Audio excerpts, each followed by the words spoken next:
What is going on, alpha males? Welcome to the Alpha Male Podcast, the podcast where we talk about what it means to be a man the right way, strong, made in the image of God, and don't apologize, making godly men strong and making strong men godly.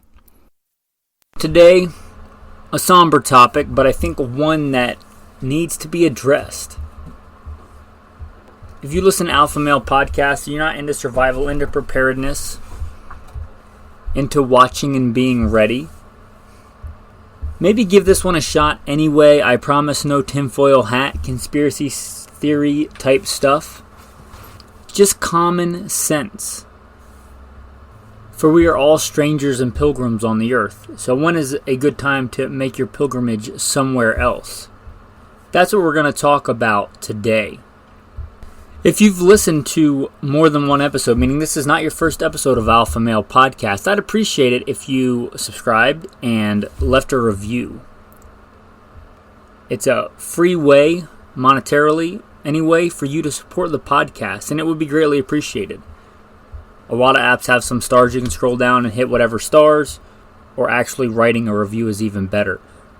Anyway, with that, I'm going to plug in the bio. If you've heard it before or don't care, you can skip around 3 minutes and 45 seconds. That should be about 7 clicks on most apps' little fast forward thing, and hopefully that'll get you close to the main topic. Who am I? A question we should all ask ourselves. I am, first and foremost, a servant of God, made in His very own image, a follower of Jesus Christ, a simple man called by God to the Great Commission to share the good news of Jesus Christ. Next, a little bit about my background and what God has allowed me to do and blessed me to do in life. Grew up what most would consider very poor in the backwoods of the southeastern and mid-Atlantic United States, hunting and fishing.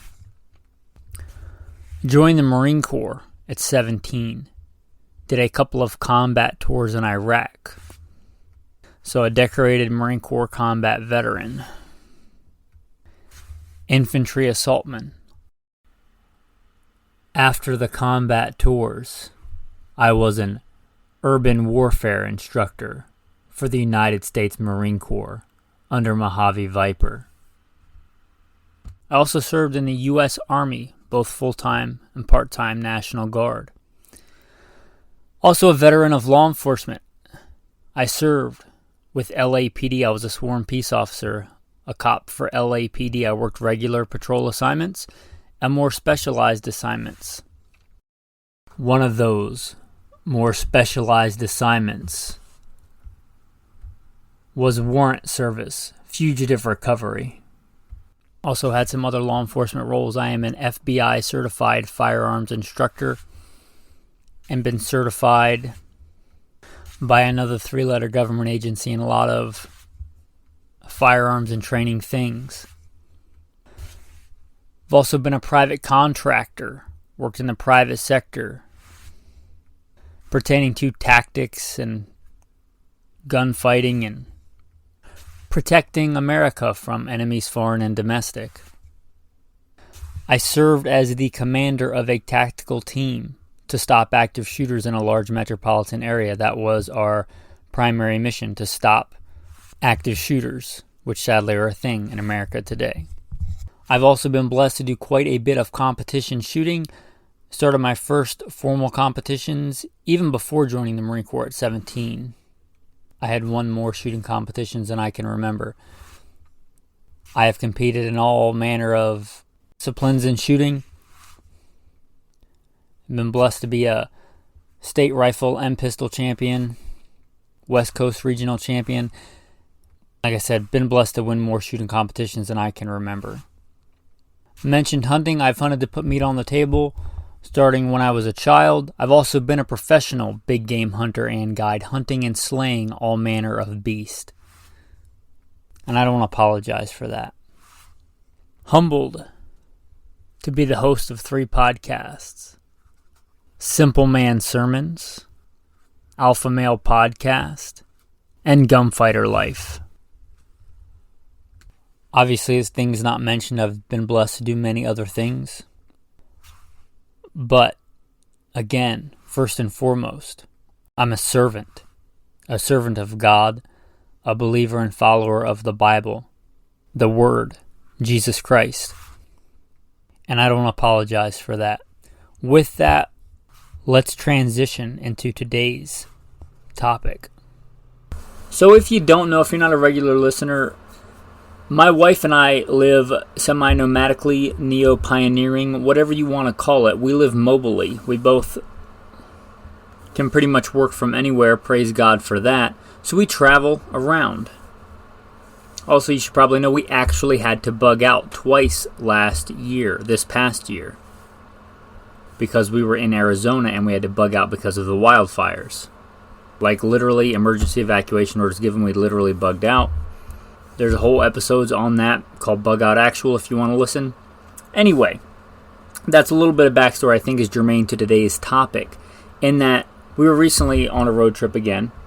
And my wife, she's really close to her family, a lot closer than I am to mine. And she really wanted to go and spend some time with her mother and her brother and her nieces and nephews. Or I guess her niece and nephew. Anyway, they are in Florida. I really have no desire to be east of the Mississippi River. Just population density is just way too high. To give you an idea, population density in Florida, the source that I looked at and verified this for yourself, is over 400 people per square mile. The population density in Oregon, which is where we spent a big chunk of this year, is 17 people. Again, 400 and something people per square mile to 17 and some change people per square mile. Think about that as far as a survivability standpoint goes. And I don't think I have to tell you that the world is a lot crazier place than we probably remember in decades past. Supply chain issues, entering a second Cold War, perhaps even a hot war with Russia, all kinds of things going on. Who would have thought that elections may mean civil unrest? But I think it very well may. Anyway, all that being said, I think that's all pretty realistic stuff to talk about. It's not tinfoil hat type stuff. That said, I love my wife. She is a great wife and she loves her family, and I don't want to spend my entire life living on what ifs. So I told her our plan A will go to Michigan for November, see her family that's in Michigan, and then we'll head down to Florida and spend a while there, probably the coldest parts of the winter in Florida, before we decide to head back out west. But in doing that, I asked her if we could talk about some bug out indicators. Now, my wife, I'm very blessed that God has given me stewardship to take care of her. That being said, she is not exactly a survivalist, a prepper, or anything. She did own a gun before I met her. She grew up a city girl, but was trying to do the camping and stuff thing on her own.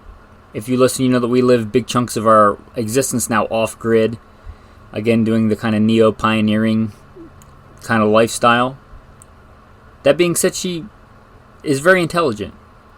Also, I think a big thing is she read, and she recommends this book. I've never actually read it. She says it's good for women to read, The Gift of Fear. I trust my wife's recommendation on that. And you might be telling the women in your life, nieces, nephews, daughters, wives, whatever, but as the Bible says, no prophet has honor in his own country. So maybe give them that book, The Gift of Fear. See if they'll read it. She seems to really think that it's important enough for women that they should read it. Okay, we started to go into the rumble strip there, but let's go back into the main course of this episode. Bug out indicators.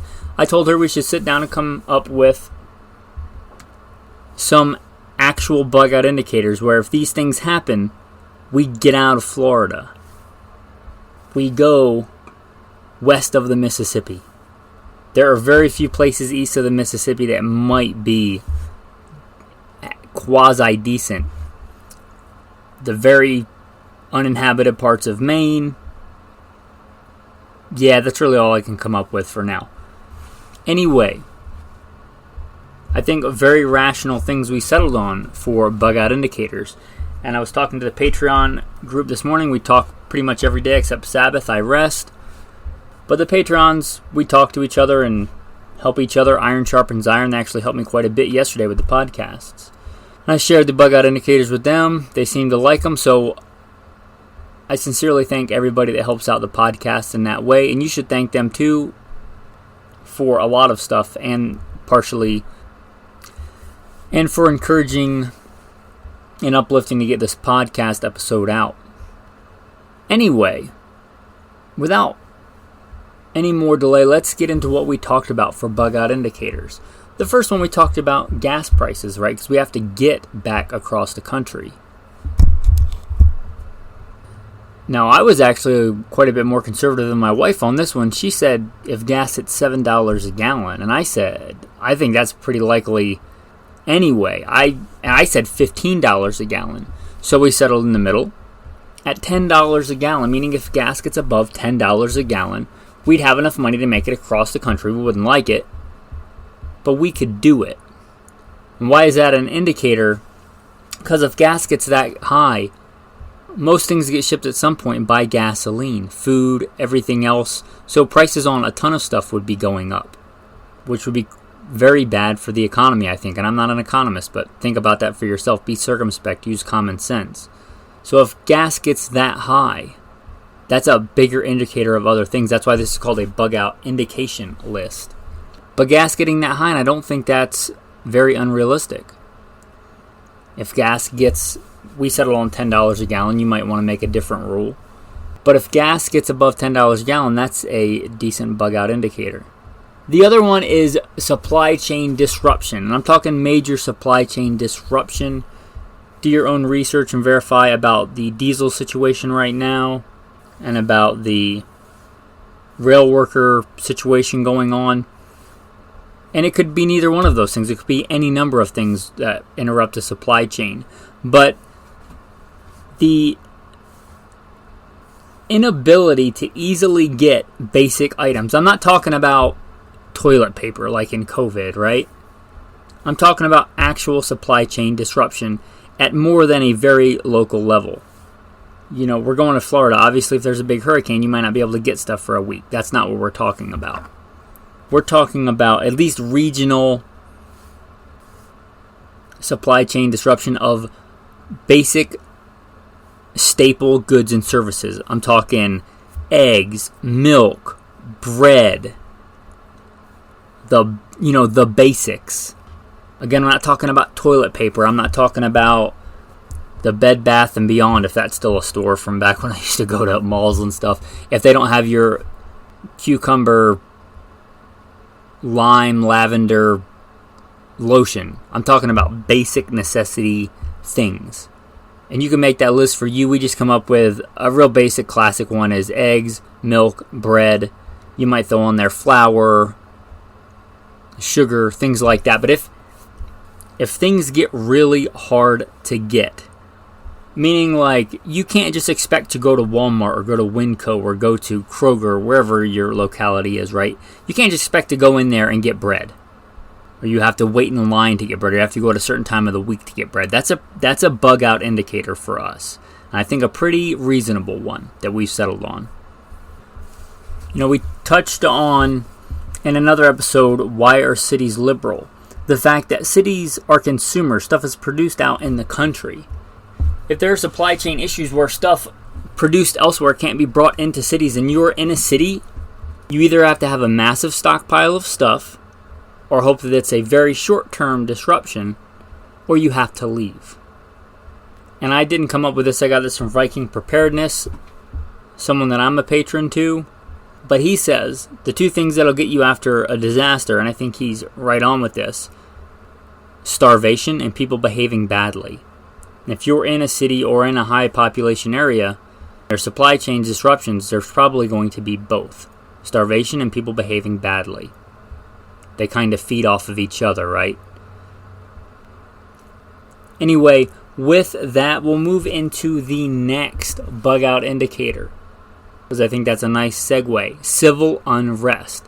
Civil unrest, and I'm not talking small, local, like somebody gets shot by police and that city riots for a day or two. Yeah, that's probably a good indicator to bug out of that city. We're talking about completely leaving the people hive that is the East Coast. So it would have to be at least a regional civil unrest that wasn't acute, meaning it wasn't just like from one thing that's probably going to go away. You know, I was LAPD if you listen or even listen to the bio. So I'm not talking about like the Rodney King riots. That's an indicator to get out of that city for sure.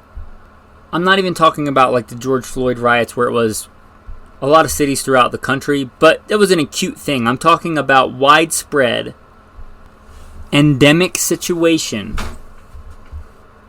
of civil unrest. Heck, I mean, even when I was LAPD and I was assigned to like the sports events, a lot of times, whether it was from winning or losing, they would go a little civil unresty and smash up some cop cars and things like that. That wasn't uncommon. I'm talking about mass civil unrest. Anyway, massive civil unrest. I just did, or I should say I didn't just do it, I just re-put out an episode on civil unrest. I've lived through that before. I was the commander of a tactical team in charge when that stuff was going on. You may listen to that one if you want more resources. But again, widespread, not going away anytime soon, civil unrest. Violent, unjust, right? Because there's a time for righteous anger. But violent, unjust, unstable population. The next one, World War III actual. Like actually entering World War III. I'm not talking about a skirmish between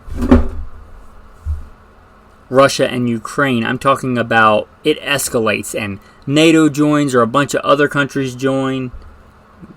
Who knows what could happen? Russia invading Poland. I mean, that's kind of how, if you're familiar with world history, when Germany invaded Poland, that kind of kicked off World War II. What if Russia invades Poland? What if a lot of things? I'm not going to pin down how I think it might happen. There could be a ton of things that might happen that cause a bunch of countries to go at war with each other. World War III, right? That's a bug out indicator for sure. And I guess war is always on the table throughout human history. I've certainly spent a big chunk of my life and I've certainly been to war. And I hope that widespread warfare is not a thing because I've seen war up close and personal. I know how nasty and disgusting it can be. I don't want all that human life lost. I don't want widows and orphans. But sadly, I'm a man acquainted with war, and I know what that means. So if World War III should start, that's a pretty legit bug-out indicator. You define that however you want. I think I would define it as NATO, not just issuing some decree or something like that, but actually taking action and actually picking up arms and fighting. Whatever the other side bricks, deciding as a whole to go to war. But a hot war. I think we're already in a second Cold War, sadly.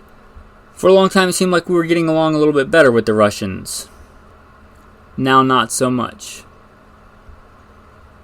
Anyway, geopolitics aside, World War III is a bug-out indicator.